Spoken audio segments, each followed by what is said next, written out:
Hello दोस्तों, नमस्कार। कैसे हैं? अच्छे होंगे। आपकी तैयारी एकदम बढ़िया चल रही होगी। तो मैं आपके लिए एक ऐसा महत्वपूर्ण टॉपिक लेके आया हूँ जिससे एग्ज़ाम में अधिकतर क्वेश्चन देखने को मिलता है। चाहे वह किसी भी तरह का एग्ज़ाम हो, चाहे स्टेट का एग्ज़ाम हो आपका, या एसएससी का कोई भी एग्ज़ाम हो, या रेलवे का कोई भी एग्ज़ाम हो, यहाँ तक कि पीसीएस तक में इससे क्वेश्चन देखने को मिलता है। स्टैटिक का टॉपिक है मंदिर, आर्किटेक्चर। आज जानेंगे मंदिर की वास्तुकला।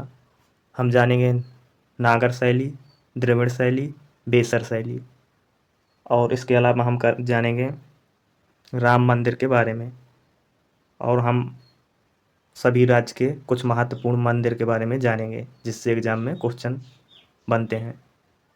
तो आपको इस वीडियो में बने रहना है। सारे के सारे डाउट आपके इस एक ही वीडियो में दूर हो जाएंगे। मंदिर से कोई भी क्वेश्चन आए आप ज़रूर उसको कर पाओगे।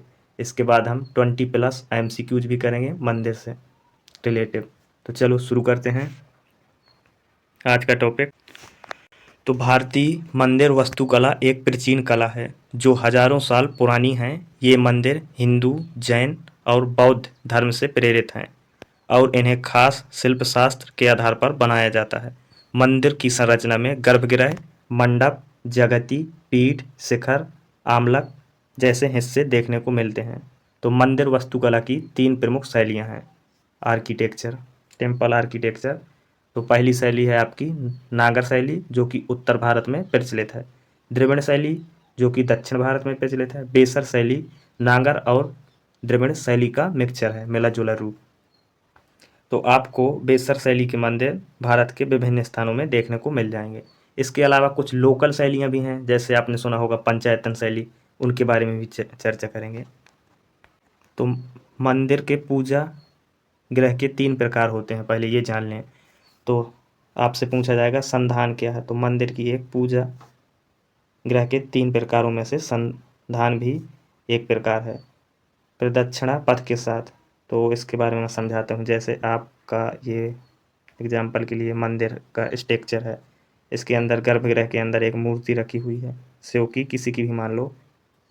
तो जब कभी आपने देखा होगा कि मंदिर के चारों तरफ परिक्रमा करने के लिए, गर्भगृह के अंदर ही परिक्रमा करने के लिए बना रहता है, तो इसी को संधान संधान बोला जाता है। जो परिक्रमा, जैसे शिवलिंग की मूर्ति है उसके चारों तरफ परिक्रमा करने की व्यवस्था हो तो संधान कहलाता है।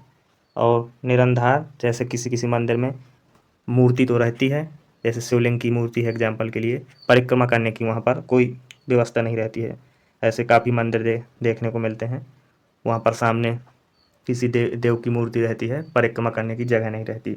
उसी गर्भगृह के अंदर, गर्भगृह के अंदर की बात कर रहा हूँ, तो उसे निरंधरा बोलते हैं, प्रदक्षिणा पथ के बिना।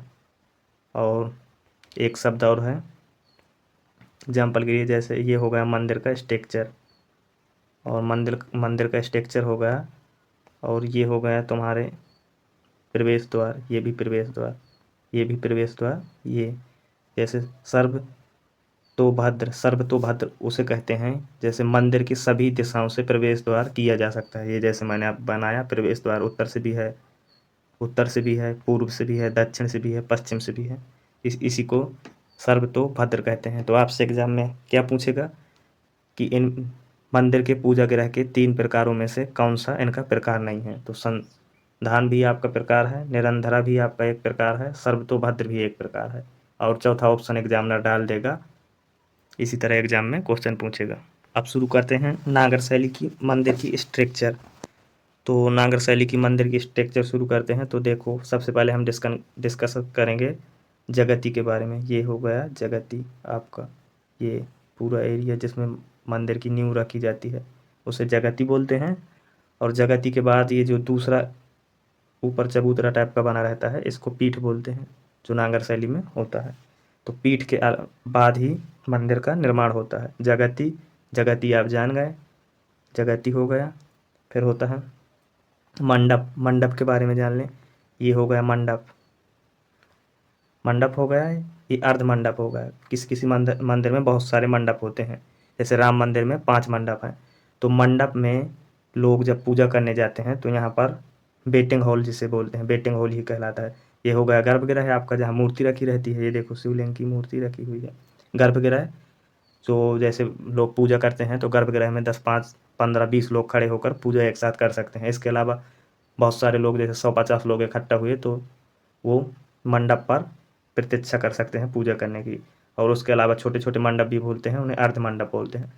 फिर इसके अलावा जो मंदिर का गर्भगृह के ऊपर वाला हिस्सा रहता है, ये ऊपर वाला हिस्सा नागर शैली में इसको शिखर बोला जाता है। ये हिस्सा शिखर कहलाता है, नागर शैली में शिखर बोला जाता है। इसके ऊपर जो हिस्सा बना है इसको आमलक के नाम से जाना जाता है। तो आमलक के बाद ऊपर का हिस्सा जो बना है इसको कलश बोलते हैं। तो ये नागर शैली की मंदिर की स्ट्रक्चर है वास्तुकला का।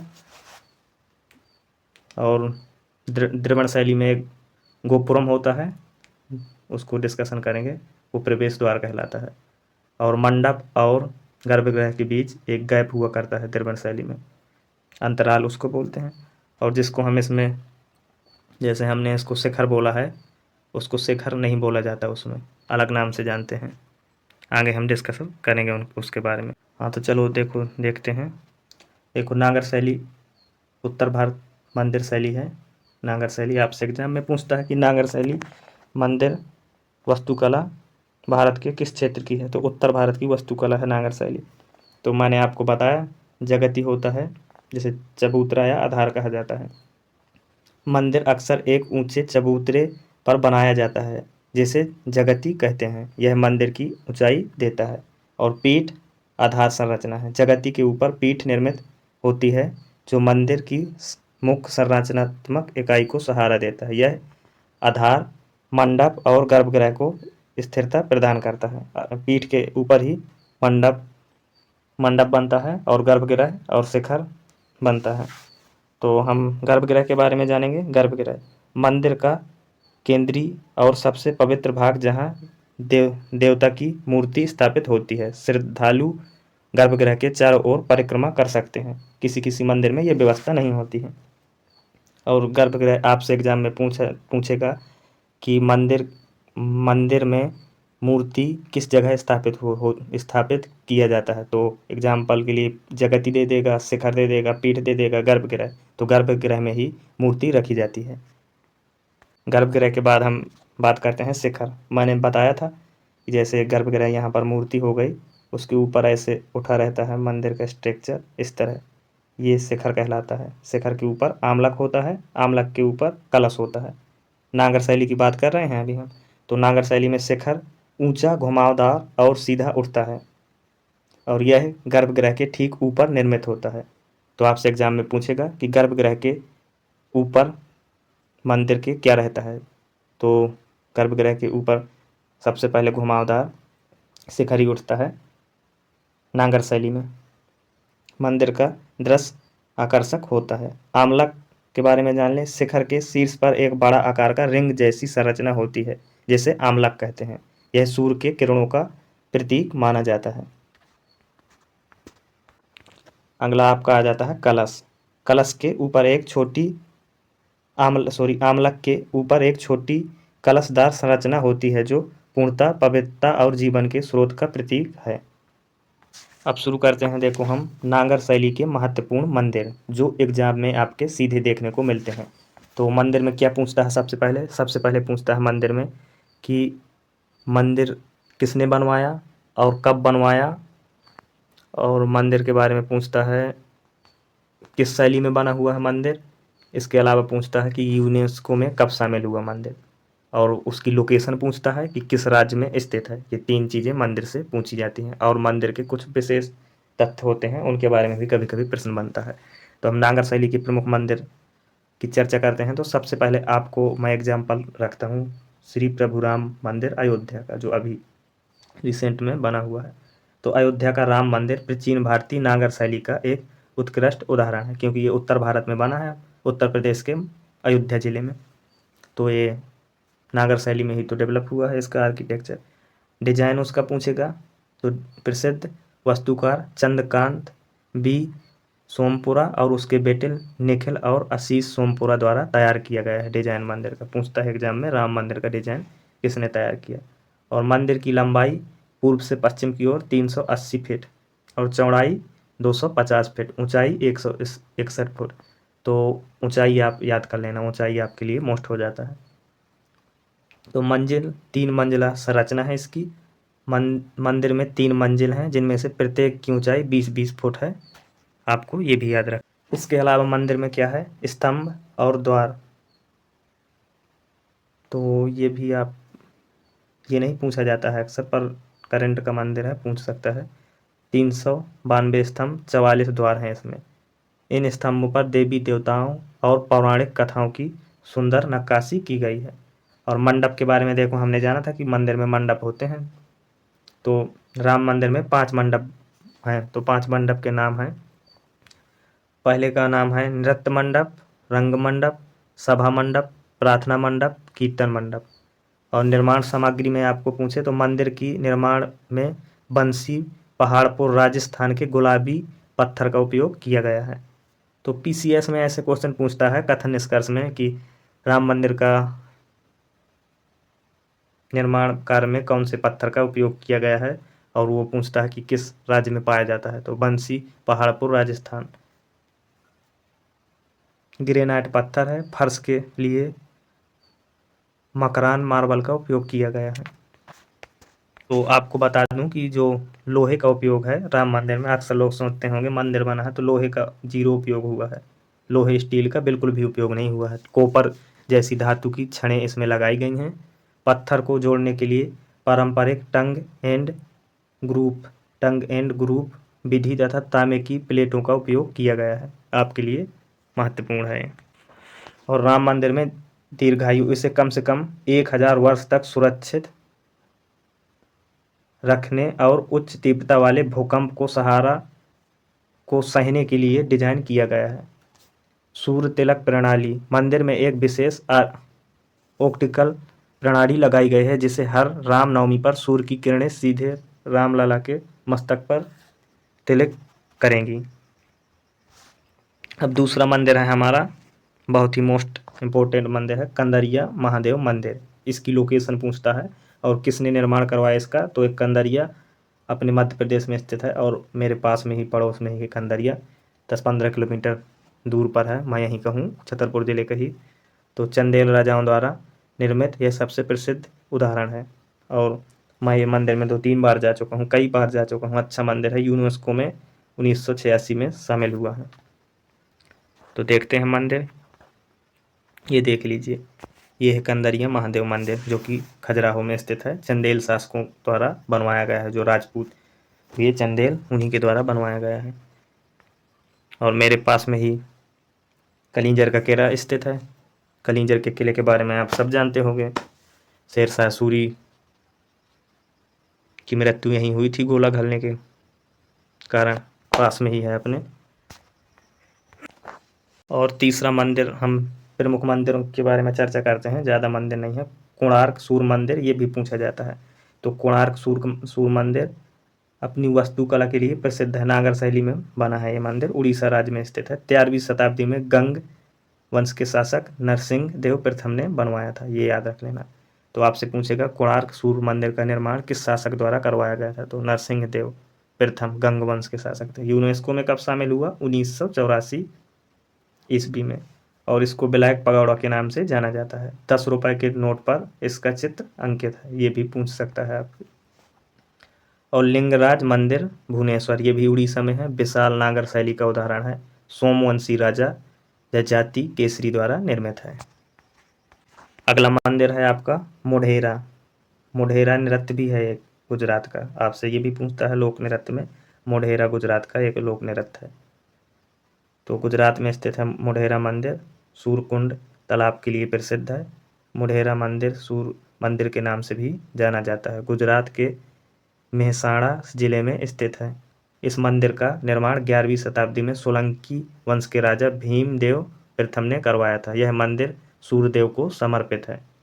यूनेस्को में 2022 में शामिल हुआ। एक मंदिर के बारे में जान लेते हैं, जगन्नाथ मंदिर, जो कि पुरी उड़ीसा जिले में स्थित है। प्रसिद्ध हिंदू मंदिर है जो भगवान जगन्नाथ को समर्पित है। यह 12वीं शताब्दी में गंग वंश के राजा अनंत वर्मन चोड़गंग द्वारा बनवाया गया था। ये पूछता है चोड़गंग, याद रख लेना नाम, चोड़गंग द्वारा बनवाया गया था। मंदिर की वास्तविक कलिंग शैली में, नागर शैली में बना है। लोकल में इसको कलिंग शैली भी बोलते हैं। राज्यों की अपनी लोकल की शैली होती है ना, इसलिए इसको कलिंग शैली भी बोलते हैं। विशाल शिखर सुंदर मूर्तियों के लिए प्रसिद्ध है। यूनेस्को में यह भी 2022 में शामिल हुआ। शिखर 65 फीट ऊंचा और यह उड़ीसा की सबसे ऊंची संरचनाओं में से एक है। मूर्तियाँ मूर्तियाँ किस किस की हैं मंदिर में? भगवान जगन्नाथ, बलभद्र, सुभद्रा की मूर्तियाँ हैं। और रथ यात्रा यहाँ की प्रसिद्ध है। हर साल रथ यात्रा का आयोजन किया जाता है जिसमें भगवान जगन्नाथ, बलभद्र और सुभद्रा की मूर्तियों को रथ पर रखकर शहर में घुमाया जाता है। दिलवाड़ा जैन मंदिर, दिलवाड़ा मंदिर जो कि राजस्थान में स्थित है, माउंट आबू में, ये भी याद रख लेना, नागर शैली का उदाहरण है। अब हम चलते हैं द्रविड़ शैली की आर्किटेक्चर समझेंगे, जानेंगे द्रविड़ शैली की आर्किटेक्चर। तो इसमें देखो गोपुरम प्रमुख है आपके लिए। इसमें नागर शैली में गोपुरम नहीं होता है, द्रविड़ शैली में गोपुरम होता है। ये गोपुरम क्या कहलाता है? मंदिर का प्रवेश द्वार कहलाता है और बहुत ही खूबसूरत बनता है। बहुत ही ऊंचाई पर ये विशाल होता है गोपुरम जिसको कहते हैं। जैसे आप किसी नगर में प्रवेश करते हैं तो बोर्ड लगा रहता है नगर में, आपका स्वागत है, इसी तरह मंदिर में गोपुरम एक भव्य सुंदरता का प्रतीक माना जाता है। मंदिर में 4 चांद लगाता है। फिर हो गया गोपुरम के बाद ये मंडप बनता है। मंडप के बारे में मैंने बताया है, मंडप उसमें भी बनता है, इसमें भी बनता है। पहले जगती बनती है, फिर पीठ बनता है, फिर मंडप बनता है। तो सेम है नागर शैली द्रविड़ शैली में, ये दोनों सेम है। मंडप अर्धमंडप भी बनते हैं और ये अंतराल, इसके यहाँ अंतराल हुआ करता है द्रविड़ शैली में। मंडप और गर्भगृह के बीच थोड़ा गैप रहता है, अंतराल जिसको बोलते हैं, अंतराल बोलते हैं इसको, गैप को। और जिसको हम शिखर बोलते थे नागर शैली में, वो द्रविड़ शैली में विमान हो जाता है। शिखर ही विमान हो जाता है द्रविड़ शैली में। और गर्भगृह नागर शैली में भी था, यहाँ भी है, जिसमें भगवान की मूर्ति रखी जाती है, गर्भगृह। बस जिसको हम नागर शैली में शिखर बोलते हैं, उसी हिस्से को यहाँ विमान के नाम से जाना जाता है। और शिखर किसको बोलते हैं नागर शैली में? जिसको आमलक और कलश के हिस्से को द्रविड़ शैली में शिखर बोलते हैं। बस इतना ही डिफरेंट है।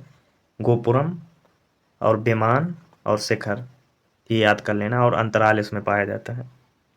अब इसके प्रमुख मंदिरों के बारे में जानते हैं जो एग्जाम में पूछे जाते हैं।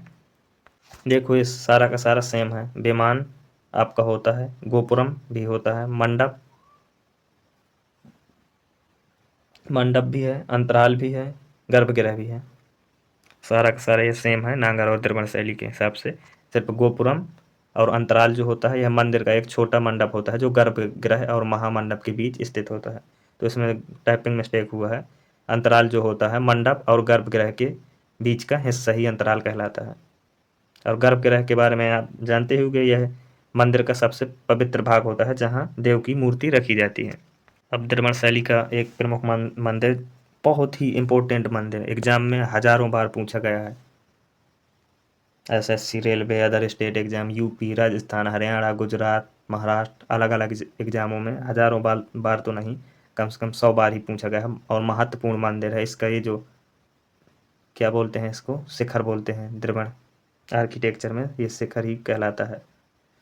तो बृहदेश्वर मंदिर पूछता है इसकी लोकेशन, तो तमिलनाडु में स्थित है, तंजावुर में। इसकी लोकेशन पूछता है।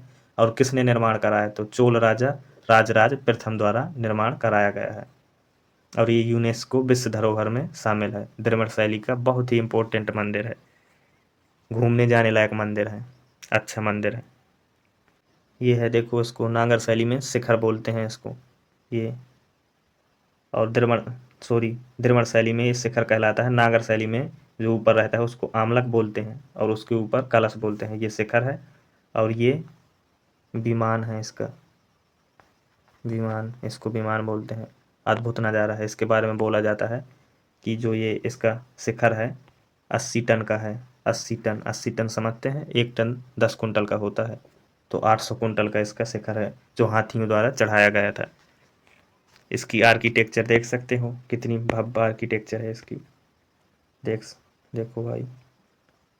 और ये मंडप है, इसका मंडप देख सकते हो भाई। घूमने जाने लायक मंदिर है ये, अच्छा मंदिर है, बहुत ही बड़ा विशाल मंदिर है। और एक दूसरे नंबर में आपको मीनाक्षी अम्मन मंदिर मदुरई पूछता है एग्जाम में कि मीनाक्षी मंदिर कहाँ स्थित है। तो ये भी तमिलनाडु के मदुरई में स्थित है। विशाल गोपुरम, इसका विशाल गोपुरम और कलात्मक शिल्प के लिए प्रसिद्ध है। गोपुरम मैंने बताया प्रवेश द्वार जो मंदिर का होता है। तो गोपुरम मीनाक्षी का बहुत ही देख सकते हैं मीनाक्षी मंदिर। ये देखिए कितना भव्य सुंदरता भरा मंदिर है मीनाक्षी मंदिर, देख सकते हैं आप, जो कि तमिलनाडु के मदुरई जिले में स्थित है। और तीसरा मंदिर आपके लिए महत्वपूर्ण हो जाता है कैलाशनाथ मंदिर, कांचीपुरम तमिलनाडु में स्थित है। लोकेशन पूछता है कैलाशनाथ मंदिर द्रविड़ शैली में बनाया गया है, पल्लव राजा नरसिंह वर्मन द्वितीय द्वारा निर्मित है। शासक का नाम पूछता है। यह पूर्ण रूप से द्रविड़ शैली के शुरुआती उदाहरणों में से एक है। और शोर मंदिर महाबलीपुरम तमिलनाडु, तमिलनाडु में बहुत ही मंदिर हैं द्रविड़ शैली के। नरसिंह वर्मन द्वितीय द्वारा यह भी निर्मित है। यूनेस्को धरोहर स्थल में पल्लव काल की संरचनात्मक द्रविड़ वास्तुकला को दर्शाता है। दोनों ही मंदिर तमिलनाडु में स्थित हैं और नरसिंह वर्मन द्वितीय द्वारा निर्मित हैं, पल्लव शासक नरसिंह वर्मन द्वितीय द्वारा। इसके अलावा आपको याद करना है रामेश्वरम मंदिर, तमिलनाडु में स्थित है, लंबी गलियारों और भव्य वास्तुकला के लिए प्रसिद्ध है। अन्नामलाई मंदिर तमिलनाडु में स्थित है। तो द्रविड़ शैली के बहुत सारे मंदिर देखो तमिलनाडु में स्थित हैं। भगवान शिव को समर्पित है ये मंदिर। विशाल गोपुरम। तो द्रविड़ शैली के मंदिर आप जब आपकी जॉब लग जाए तो घूमने जाना, अच्छे आर्किटेक्चर है इनकी द्रविड़ शैली। अब बेसर शैली के बारे में हम जान लें तो बेसर शैली नागर और द्रविड़ शैली का मिक्सचर है। तो कैलाश मंदिर एलोरा ये द्रविड़ शैली का ही उदाहरण है, कभी कभी इसको बेसर शैली में ही काउंट कर लिया जाता है। महाराष्ट्र में स्थित एक प्रसिद्ध मंदिर है जो भगवान शिव को समर्पित है। इसकी प्रमुख बात यह है कि एक ही पत्थर को काटकर ये मंदिर बनाया गया है। 8वीं शताब्दी में राष्ट्रकूट वंश के राजा रामकृष्ण कृष्ण प्रथम ने बनवाया था, राजा कृष्ण प्रथम ने।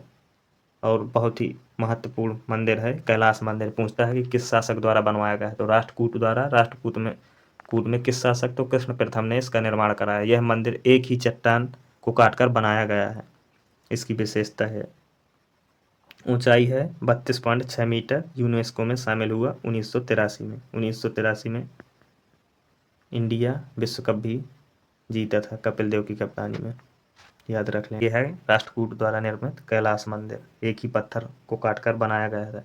सारे के सारे पिलर भी तैयार किए गए, मंदिर की मूर्ति भी तैयार की गई, गर्भगृह मंडप और गोपुरम सारा कुछ एक ही पत्थर को काटकर बनाया गया है, इसकी ये विशेषता है। पूछा जाता है एग्जाम। अब थोड़ा एक्स्ट्रा फैक्ट जान लेते हैं। उत्तराखंड के 4 धाम, तो गंगोत्री हो गया, केदारनाथ हो गया, यमुनोत्री हो गया, बद्रीनाथ हो गया।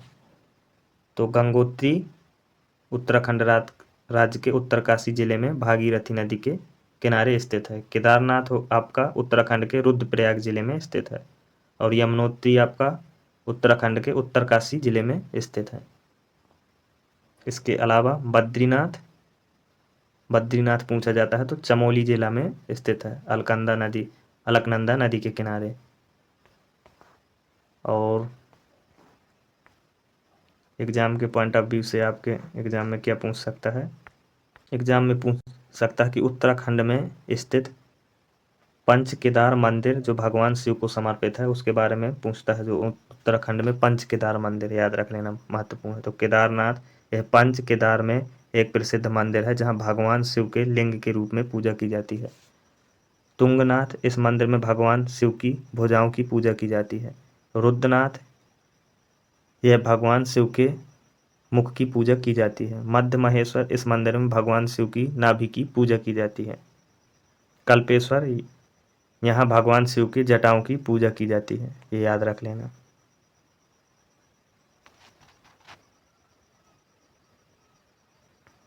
और पूछा जाता है तुंगनाथ मंदिर विश्व का सबसे ऊंचाई पर स्थित मंदिर है। और इसके अलावा पंचायतन शैली के बारे में, लोकल शैली है, लोकल एरिया की शैली है, कोई खास शैली नहीं है। इसमें पंचायतन शैली में क्या होता है कि जैसे मंदिर हो गया एक, उसके बीच में एक विशाल मंदिर हो गया और चारों कोनों पर छोटे छोटे मंदिर हो गए, तो इसी को पंच आयतन, 5 आयतन हो गए, तो पंचायतन शैली इसी को बोलते हैं, जो कि द्रविड़ और नागर दोनों शैली में आते हैं। तो बृहदेश्वर मंदिर भुवनेश्वर, और लिंगराज मंदिर भुवनेश्वर, लक्ष्मण मंदिर खजुराहो, जगदीश मंदिर उदयपुर, ये पंचायतन शैली के मंदिर हैं। इसी तरह बने हुए हैं, बीच में एक मंदिर, किनारों पर छोटे छोटे मंदिर। इसके अलावा आप याद रख सकते हैं भारत के 12 ज्योतिर्लिंग। तो पूछा जाता है एग्जाम में कि काशी विश्वनाथ ज्योतिर्लिंग कहाँ स्थित है, तो लोकेशन ही पूछी जाती है 12 ज्योतिर्लिंग की। और एक क्वेश्चन यहाँ से बनता है कि गुजरात में जो 12 ज्योतिर्लिंग हैं, तो गुजरात में आपके कौन कौन आते हैं। तो गुजरात में आपका एक सोमनाथ हो गया, जो कि चर्चित है, बहुत ही चर्चित है, मोहम्मद गौरी ने इसमें आक्रमण किया था, और सोमनाथ गुजरात में स्थित है। इसके अलावा आपका नागेश्वर ज्योतिर्लिंग, ये भी गुजरात में स्थित है। और मध्य प्रदेश में 2 स्थित हैं, ओंकारेश्वर, महाकालेश्वर। मैं यहाँ हो आया हूँ उज्जैन के महाकालेश्वर में। और महाराष्ट्र में आपके 3 स्थित हैं। तो आपसे पूछेगा किस राज्य में सर्वाधिक ज्योतिर्लिंग हैं, तो महाराष्ट्र राज्य में पूछ लेता है। त्र्यंबकेश्वर नासिक में स्थित है, और घृणेश्वर ज्योतिर्लिंग औरंगाबाद में स्थित है। इसके अलावा आपका भीमाशंकर ज्योतिर्लिंग पुणे में स्थित है। तो महाराष्ट्र में आपके 3 हो गए, गुजरात में 2, मध्य प्रदेश में 2, और उत्तर प्रदेश में आपके एक ही ज्योतिर्लिंग है, जो कि वाराणसी में स्थित है। इसके अलावा आपको याद कर लेना है शंकराचार्य द्वारा मठ जो 4 स्थापित किए गए थे, ये मोस्ट हैं। क्यों मोस्ट हैं? क्योंकि शंकराचार्य ने 4 मठ, ये श्रृंगेरी मठ आपके लिए बहुत ही मोस्ट है। श्रृंगेरी मठ के बारे में बताऊं मैं आपको, थोड़ा कहानी सुनते हैं श्रृंगेरी मठ के बारे में। श्रृंगेरी मठ जो है, जब विजयनगर साम्राज्य पर एक दिल्ली सल्तनत तुगलक वंश के शासक फिरोज शाह तुगलक ने इनको जब बंदी बनाकर दिल्ली ले गया था विजयनगर से, जब ये इनको बंदी बनाकर ले गया था, हरिहर बुक्का को दिल्ली ले गया था, तो दिल्ली में हरिहर बुक्का को मुस्लिम धर्म पर परिवर्तित कर दिया। और हरिहर बुक्का ने जब मुस्लिम धर्म ग्रहण किया, उनका सेनापति हो गया फिरोज शाह तुगलक का। तुगलक ने उन्हें दक्षिण विजय के लिए भेजा, तो इन्होंने श्रृंगेरी मठ, जो कि तमिलनाडु में स्थित है, रामेश्वरम में, यहाँ पर पुनः ये हिंदू धर्म ग्रहण किया। यहाँ के संत का नाम नहीं मुझे पता, लेकिन संत थे, उन्हीं के सहयोग से इन्होंने दोबारा हिंदू धर्म में प्रवेश किया हरिहर बुक्का ने, और विजयनगर साम्राज्य की स्थापना कर दी। कब की? तो 1437 या 1437 ईस्वी में विजयनगर साम्राज्य की स्थापना कर दी। श्रृंगेरी मठ आपके लिए जो शंकराचार्य द्वारा स्थापित किया गया है। इसके अलावा गोवर्धन मठ पूरी उड़ीसा में स्थित है, और ज्योतिर्मठ बद्रीनाथ उत्तराखंड में स्थित है। शारदा मठ द्वारका गुजरात में स्थित है। तो चारों दिशाओं में इनके 4 मठ हुआ करते हैं, याद रख लेना। तो दोस्तों, वीडियो थोड़ा बड़ा होने की वजह से MCQs मैं नहीं करवा पा रहा हूँ। MCQs मैं अगले 15 मिनट के वीडियो में MCQs रख दूंगा, जो PYQ होंगे कि मंदिर से किस लेवल पे क्वेश्चन पूछे गए हैं, उनके आधार पर MCQs आप कर लेना। तो चलो, आज के लिए इतना ही। तो जुड़े हमारे चैनल से, नीरज स्टडी GK GS से। तो इसके बाद हम स्तूप के बारे में चर्चा करेंगे। स्तूप से भी देखो क्वेश्चन बनने लगे हैं, स्तूप की संरचना के बारे में जानेंगे, और स्तूप भारत के कुछ प्रमुख स्तूप जानेंगे। सांची का स्तूप, भरहुत का स्तूप किसने बनवाया? अशोक। और पुष्यमित्र शुंग ने। सांची का स्तूप तो अशोक ने बनवाया था, और भरहुत का पुष्यमित्र शुंग ने। जानेंगे हम उसकी आर्किटेक्चर अगले वीडियो में। तो सभी को धन्यवाद, नमस्कार, राम राम सभी को।